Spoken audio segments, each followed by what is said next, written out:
Bem-vindo, bem-vinda. Neste momento, irei iniciar a leitura de mais uma parte do livro Mentes Tranquilas, Almas Felizes, escrito por Joyce Meyer. Revise sua estratégia para a guerra espiritual.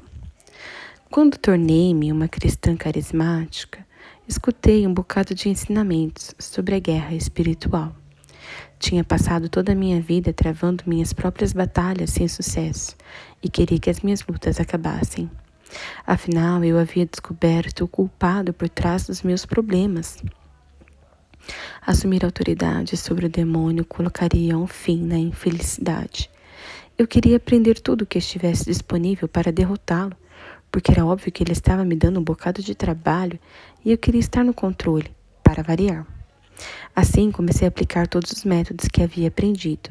E ficava ocupada, repelindo, resistindo, despachando para longe, apertando, afrouxando, jejuando, orando, e tudo que as pessoas me diziam para fazer. No entanto, eu não conseguia vitória. Eu detinha os métodos, mas o poder de Deus não fluía. Na verdade, os resultados eram mínimos, e eu estava cansada, quase a ponto de um esgotamento espiritual, que é o que acontece quando repetimos procedimentos sem resultados positivos. Então o Senhor graciosamente compartilhou comigo algumas verdades que se tornaram bênçãos na minha vida. Mostrou-me que os métodos da guerra espiritual são bons, mas que são apenas transportadores ou invólucros para seu poder real. Então abriu-me uma maneira toda nova para eu olhar para a guerra espiritual ao desafiar-me a observar como Jesus lidava com o demônio e como nos ensinou a viver. Quando eu fiz isso, me dei conta de que os métodos que ele nos ensina para sermos vitoriosos são geralmente o oposto do que parece fazer sentido na nossa cabeça. Por exemplo, ele nos diz para abrir mão do que possuímos, para que no fim tenhamos mais do que tínhamos no começo. Ele diz que os primeiros serão os últimos e os últimos os primeiros.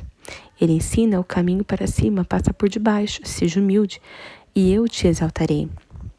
Seus seguidores queriam que ele erguesse um reino na terra e que se comportasse como um rei. Queriam que ele atacasse o inimigo militarmente, mas ele nos ensinou uma maneira diferente de lutar nossas batalhas. Mas eu lhes digo, amem seus inimigos e orem para aqueles que os perseguem. Ele também disse em Lucas, mas eu digo a vocês que estão me ouvindo, ame seus inimigos, façam o bem aos que o odeiam, abençoe os que o amaldiçoam. Ore por aqueles que te maltratam.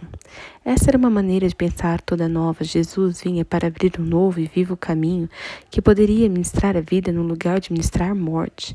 Ele o conquistou com calma e gentileza. Dava regras com suavidade e amor. Ele humilhava-se. Era colocado num lugar bem acima das demais autoridades.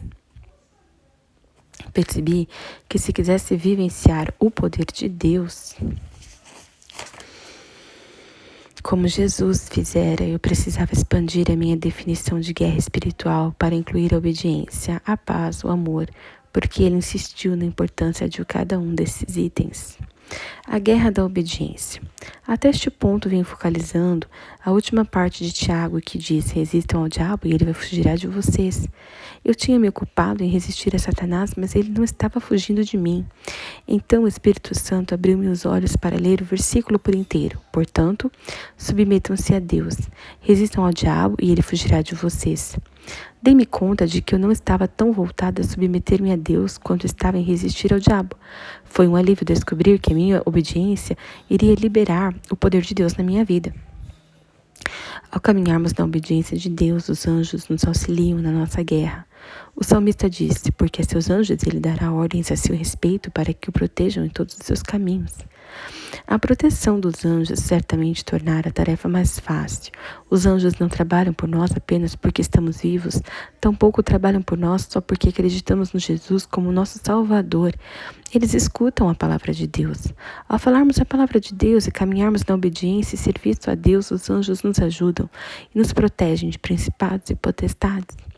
Isso não quer dizer que nunca enfrentaremos problemas ou que nunca cometeremos erros. Quer apenas dizer que devemos ser sérios a respeito do nosso modo de vida, obedecer a Deus, se quisermos bênçãos e o poder de Deus na nossa vida. Precisamos andar calçando as sandálias da paz. A guerra da paz. Quando surgem problemas, nossa primeira tentação é ficarmos chateados, expressão das emoções que temos dentro de nós e começando a tentar fazer uma coisa aqui e outra ali, na esperança de encontrar algo que funcione e contorne a situação.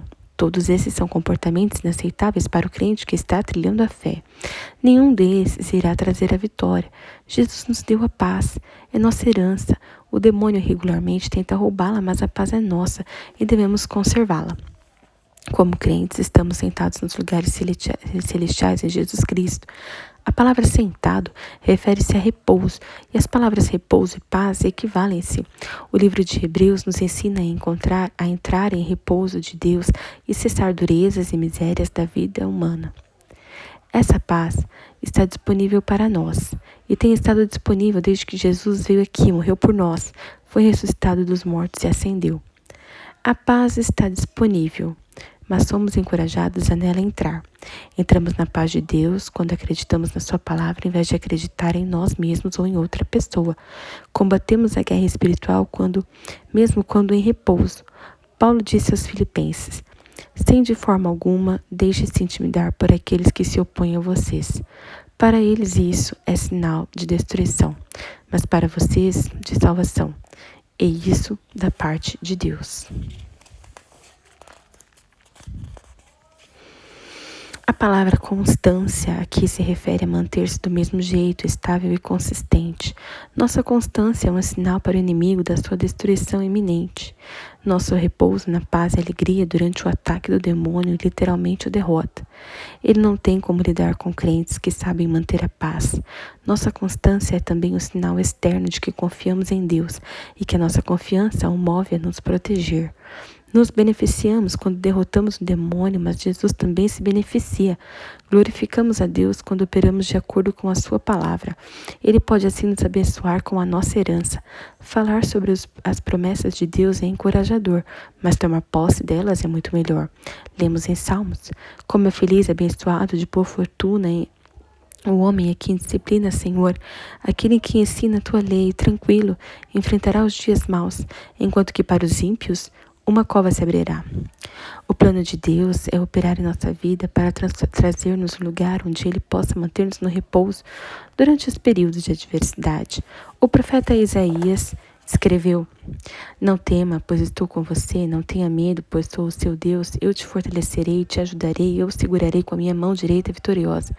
Todos os que o odeiam certamente serão humilhados e constrangidos, aqueles que se opõem a você serão como nada e perecerão. Ainda que você procure os inimigos, você não encontrará.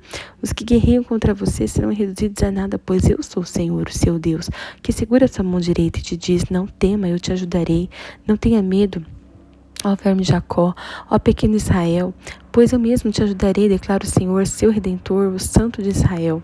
Veja, eu tornarei um debulhador novo e cortante, com muitos dentes. Você debulhará os montes e os esmagará, e reduzirá as colinas a palha. Você irá peneirá-los, o vento os levará, e uma ventania os espalhará. Mas você se regozijará no Senhor, e no Santo de Israel vai se gloriar. Eis a minha paráfrase destes versículos. Não tenha medo de nada, não permita que nada o deixe triste. Não fique olhando em volta, não comece a se preocupar.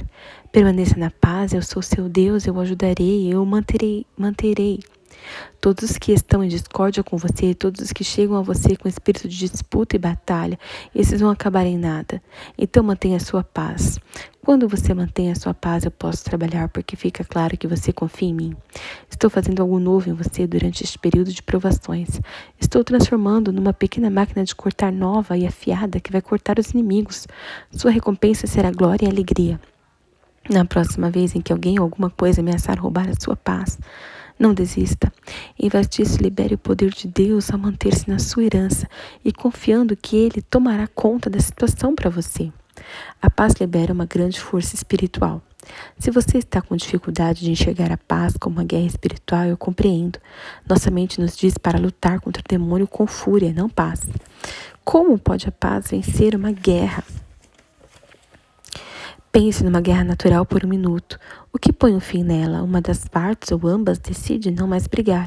Mesmo quando somente uma das partes decide não brigar, A outra vai ter que no fim desistir porque não mais tem alguém com quem brigar. Meu marido costumava me deixar louca por não querer brigar comigo. Eu ficava irada, incomodada e queria que ele dissesse só uma palavrinha para eu despejar a minha raiva. Mas quando Dave notava que eu só estava procurando um motivo para brigar, ele ficava calmo e ele me dizia: eu não vou brigar com você. Algumas vezes ele chegava a entrar no carro e partir por um tempo, o que me enfurecia ainda mais. Mas eu não podia brigar com alguém que não quisesse brigar. Se encaramos nossas batalhas na paz, respondemos às perturbações da vida na paz, nós vivenciaremos a vitória. Isso é o que Moisés disse aos israelitas quando encontraram o Mar Vermelho à sua frente e o exército egípcio no seu encalço. Eles ficaram com medo, mas Moisés disse: não tenham medo, fiquem firmes e vejam o livramento que o Senhor vai dar hoje. Porque vocês nunca mais verão os egípcios que hoje vêm. O Senhor lutará por vocês, então somente fiquem calmos. Perceba que Moisés disse aos israelitas para ficarem em paz, ficarem em repouso, porque eles estavam na guerra e era necessário que respondessem em paz, a fim de vencer a batalha. Deus lutaria ao lado deles se demonstrassem confiança, permanecendo na paz. Se você mantiver a sua calma, Ele vai fazer o mesmo por você. Deus te deu a paz. Você pode manter, usar, perder. Afinal, Ele deu a Adão o domínio de si, e Adão o entregou para Satanás, a quem nos referimos como Deus deste mundo. O Senhor Deus não criou Satanás para ser o Deus deste mundo, então como foi que ele obteve esse título? Adão abriu mão do que Deus tinha dado. Não cometa o mesmo erro com o que Deus te deu por meio de Jesus Cristo. Lembre-se sempre de calçar a sandália da paz quando for para a batalha. Elas levarão à guerra do amor, que também é a guerra espiritual. A guerra do amor. Se amarmos agressivamente, o mal não vai nos dominar, ao contrário, iremos conquistar o mal. Não se deixem vencer pelo mal, mas vençam o mal com o bem. Se o amor responde quando a discórdia bate a porta, ela não pode entrar. Em vez disso, o bem supera o mal. A luz supera as trevas, a morte será completamente derrotada e engolida pela vida. Pedro nos adverte: sobretudo, amem-se sinceramente uns aos outros, porque o amor perdoa muitíssimos pecados. Podemos repelir o demônio, literalmente gritar com ele até secar a nossa voz, mas ele não irá fugir da pessoa que pouco se importa com a obediência e o caminho do amor.